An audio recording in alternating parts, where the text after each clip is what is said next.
করেছি তাই আমি করে ছাড়বো, হয়তোবা আমার হাতে আত্মসমর্পণ, নয়তোবা মৃত্যু। চতুর্দিক দিয়ে বেষ্টন করে আছে কাফির বেঈমানেরা, দেখতেছে তারা আগুনে পড়বে। জালিম বাদশা তার বাহিনীদেরকে বলল, সেনাবাহিনীদেরকে বলল, 3 ভাইয়ের ভিতরে যেই ভাইটা বয়সে সবচেয়ে বড় তাকে ধরো, আগুনের ভিতরে ছাড়ো। 3 জনের ভিতরে এই বড় ভাইটাকে ধরে আগুনের লোহার উত্তপ্ত কড়াইয়ের ফুটন্ত তেলের ভিতরে ছেড়ে দিছি। সাথে সাথে আগুন তাকে ঘাস করে ফেলছে। শরীরের চামড়ার গোশতগুলো তেলের সাথে মিশে গেছে, শরীরের হাড্ডিগুলো খড় খুঁটার নেই, তেলের উপর আস্তে আস্তে ভাসতে আরম্ভ করে দিছে। বাদশাহ বড় ভাইয়ের মৃত্যুর নির্মম অবস্থাটা দেখেছে। বাদশাহ তার নির্মম অবস্থাটা দেখি আর আপন ওই সহোদর 2 ভাইকে ধিক্কার দেয়, তাকেও ধিক্কার দিয়ে বলে, কেমন বুকার জাতি, নিজের জীবনের মূল্য বুঝলো না। নিজের জীবনের মূল্যটা তো বুঝবো, নিজের ভালোটা তো বুঝবো। কেমন জাতি, নিজের মূল্যটা তো বুঝলো না। মরে গেল আগুনের ভিতরে পড়ে গেল, তারপরেও ইমান ফেরত দিল না। বাদশাহ মনে মনে ডাক দিয়ে বলে, হারে একজনের মৃত্যু দেখা বাকি 2 জন অটোমেটিক মনে হয় আত্মসমর্পণ করবে। এই আশায় বাদশাহ তাদের চেহারার দিকে তাকাইছে, তাকায় দেখে বড় ভাইয়ের মৃত্যুর ভয়ের ছাপ তাদের চেহারার ভিতরে নাই। বড় ভাই মৃত্যুবরণ করেছে, শহীদ হয়ে গেছে, ফুটন্ত তেলের ভিতরে ভাজা ভাজা হচ্ছে। বাদশাহ মেজু ভাইকে ডাক দিয়ে বলে, মেজু ভাই, বড় ভাইয়ের মৃত্যুর নির্মম অবস্থাটা তুমি দেখেছো? তোমার যদি আকল যদি থেকে থাকে অবশ্যই তোমার চক্ষু দিয়ে দেখেছো। আমি বাদশাহ এখনো সুযোগ দিলাম, এখনো আত্মসমর্পণের সুযোগ কিন্তু তোমাকে দিলাম। 1 ভাইকে মারছি, তোমরা 2 জন যদি এখনো আত্মসমর্পণ করো, বিশেষ করে তুমি, তোমাকে ছেড়ে দিব। মেজু ভাই ডাক দিয়ে বলে, বাদশাহ, ও জাহাপনা বাদশাহ, আমার বড় ভাইয়ের মৃত্যুর নির্মম অবস্থাটা আপনি দেখছেন। আমার বড় ভাইয়ের মৃত্যুর অবস্থাটা আপনি দেখছেন। চামড়াটা খসে গেছি, পুড়ে গেছি, শরীরের গোশতগুলো হাড্ডি থেকে খসে খসে পড়তেছি। আমার বড় ভাইয়ের মৃত্যুর ছটফটটা আপনি দেখছেন। এই সবগুলো হচ্ছে আপনার কুফরি চক্ষু দিয়া দেখা। বাদশাহ, খোদার কসম, ওই রবের কসমকে আমি বলতেছি, আল্লাহ আল্লাহ লাকাদ রাআইতুহু, ও বাদশাহ রে, আমি না আমার চক্ষু দ্বারা আমি তাকে দেখলাম। সে যখন আগুনের তেলের ভিতরে পড়ে গেছি, চামড়াটা পড়ে গেছি, গোশতগুলো খসে খসে পড়তেছে। যখন এই ফুটন্ত তেলের ভিতরে যখন ডুবে যাবে, ডুবার ঠিক আগ মুহূর্তে আমার দিকে একটু তাকাইছে, তাকায় একটা মুচকি হাসি দিছে। আল্লাহু আকবার বলবেন না? সুবহানাল্লাহ বলবেন না? মুচকি হাসি দিয়ে আমারে ডাক দিয়ে বলে, ভাই রে, আমার বাহ্যিক দিকে কিন্তু তুই ভয় করিস না, বাদশার আগুন দিকে কিন্তু ভয় করিস না।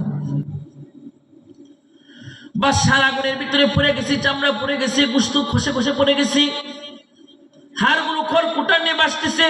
কিন্তু ভাই রে, আগুনের ভিতরে যদিও পড়ে গেছি, কিন্তু দিলের ভিতরে কোন ধরনের দুঃখ লাগতেছে না, আরাম আরাম লাগতেছে, আরাম পাইতেছে, আরাম। আগুনের ভিতরে ডুব দিতেছি, ফুটন্ত তেলের ভিতরে ডুব দিয়া জান্নাতে ঢুকতেছি। আল্লাহ তো জান্নাতের গেট খুলে দিছে, জান্নাতের গেটে গিয়ে তোদের জন্য অপেক্ষা করতেছি, একসাথে সবাই মিলে জান্নাতে ঢুকবো। বাদশাহ তার কথা শোনার অবাক হয়ে গেল।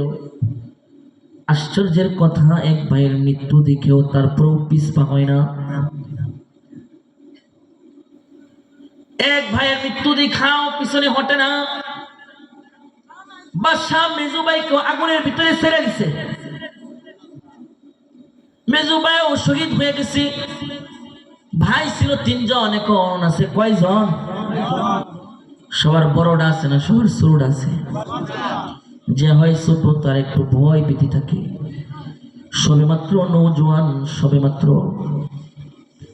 বালেগ হয়েছে, যৌবনের পায়ে সবে মাত্র দেহের ভিতরে আসছে। বাবা যখন মইরা যা, ছোট ফুলাটার জন্য একটু দরদ থাকে। এই সবাই তো সবকিছু দিছে, আমার ছোট ফুলাটার একটু দেখে রাখিস। সবাই তো বড় হয়েছিস, আমার ছোট্ট মেয়েটারে দেখে রাখিস। ছোটর ভালোবাসা প্রত্যেকের দিলের ভিতরে কিন্তু থাকে। ছোট্ট নৌজওয়ান ফুলের মতো চেহারা, বাদশাহ দেখা মায়া লেগে গেছে। বাদশাহ মনে মনে কয়, 2 জন না বুঝছি মানানছে, এটা কি আর বুঝছে, বয়স কত অল্প। দেখি সবাই এখানে প্রস্তুত, সবাই দেখতেছে। যদি 3 জনের ভিতরে একজনও যদি সিলিন্ডার না করে তাহলে কেমন করে হয়, আমার ইজ্জত থাকে না। ছোটটাকে ডাইকে আনছে, শৈলের গলার উপরে হাত রেখে বলে, শোনো, তোমার বড় 2 ভাই হায়াত পেয়েছে বেশি, দুনিয়ার আলো বাতাস পেয়েছে বেশি, তারা ভুল করেছে বিদায় তুমিও কি ভুল করবে? তোমার হায়াত সীমিত, অল্প হায়াত পেয়েছো নৌজওয়ান, এখনই যদি মরে যাও দুনিয়ার আলো বাতাস তো বেশি দিন আর দেখো নাই।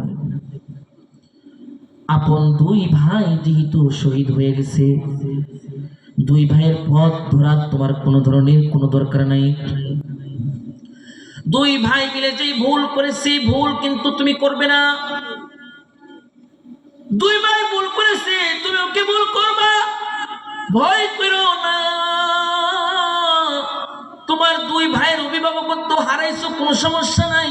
যদি ইমানটাকে যদি ফেরত দিবার পারো, আমি বাদশাহ বাকি জন্মের জন্য তোমার অভিভাবকত্ব গ্রহণ করলাম। রাজপ্রাসাদের ভিতরে থাকবা, ঘুমাইবা, পদ পদবি পাইবা। ছোট্ট ভাইটা ডাক দিয়া বলে, বাদশাহ রে, কেমনে যদি আল্লাহ তাআলা যদি ইমানি পাওয়ার যদি না দিত, ইমানি চক্ষু দিয়া যা নাজ নিয়ামত দেখতেছি, এগুলো যদি না দেখতাম আপনার কথা মেনে নিতাম। কিন্তু বাদশাহ, আমি তো চিত্রটা দেখতেছি ভিন্ন রকম। বলে, কি দেখতেছো? বলে, দেখতেছি জান্নাতের হুর ও গিলমানরা আমার জন্য ফুলের মালা নিয়ে আগুনের ভিতরে অপেক্ষা করতেছে। আর কোরআনে পাকের একখানা আয়াত তিলাওয়াত করতেছে। আয়াতটা আমাকে শোনাইতেছে মধুময় কণ্ঠে, আর আমারে ওই কোরআনে পাকের তিলাওয়াত করে আমাকে সম্বোধন করতেছে আর বলতেছে, উদখুলুহা উদখুলুহা বিসালামিন আমিনিন। পড়ো, ভয় করো না, নিরাপদে এসে পড়ো, আগুনের ভিতরে জাপ দাও, বাদশার আগুন দিকে ভয় করো না। অন্যরা তোমাদের 2 ভাইকে ভাগ করিয়া বন্টন করে নিয়ে গেছে, আল্লাহ আমাদেরকে তোমার ভাগে রাখছেন। বাদশার আগুন দিকে ভয় করেন না, আমরা কোনোদিন আপনারে কষ্ট দেব না। দুনিয়ার সুখ কোনো সুখ না, জান্নাতের সুখই হচ্ছে আসল সুখ।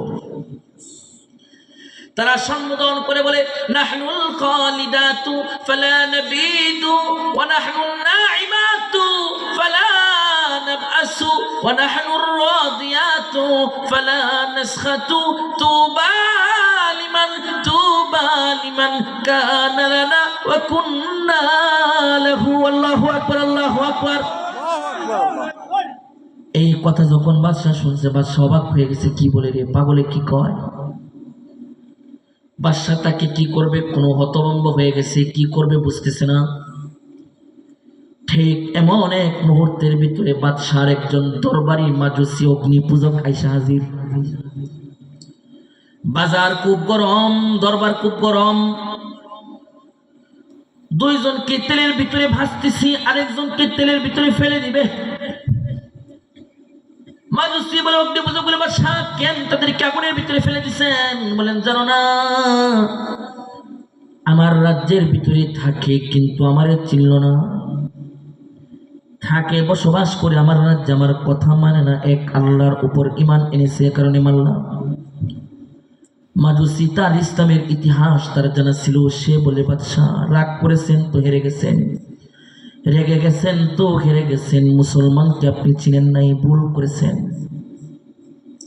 বাদশাহ বলে কি ভুল করলাম? বলে দুইজনকে মারছেন যে জানেন না মুসলমানের রক্তের কি দাম? ইতিহাস বলে যে জমিনের ভিতরে মুসলমানের রক্ত পড়া যায় এই জমিনটা কাফিরের জমিন আর থাকে না, এই জমিনটা হয় মুসলমানের জমিন। আল্লাহু আকবার, আল্লাহু আকবার। এই জমিনটা হয় মুসলমানদের জমিন।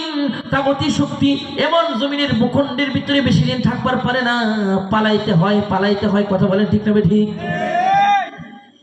এই ভূখণ্ডের প্রতিটি কোনায় কোনায় কালিমার আওয়াজ উচ্চারিত হয়।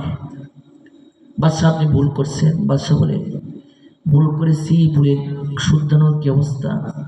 এখন তাহলে দুইজনরে পুরাইলাম, তৃতীয় জনরে কি করব?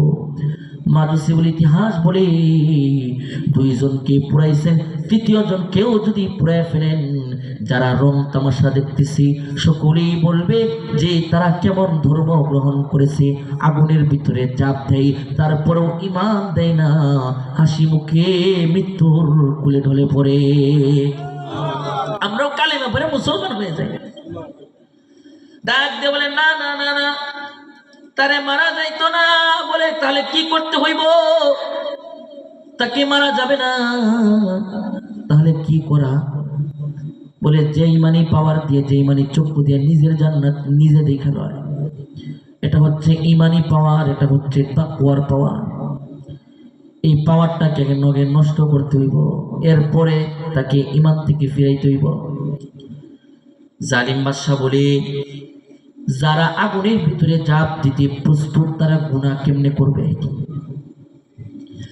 মাজুসি ডাক দিয়ে বলে বাদশা শুনেন শুনেন শুনেন, যুদ্ধের ময়দানে মুসলমান মুজাহিদ জিহাদ করা যতটুকু না সহজ, যদি মুসলমানের সামনে গুনাহ চলে আসে, গুনাহ থেকে বাঁচাটা তার থেকে কঠিন।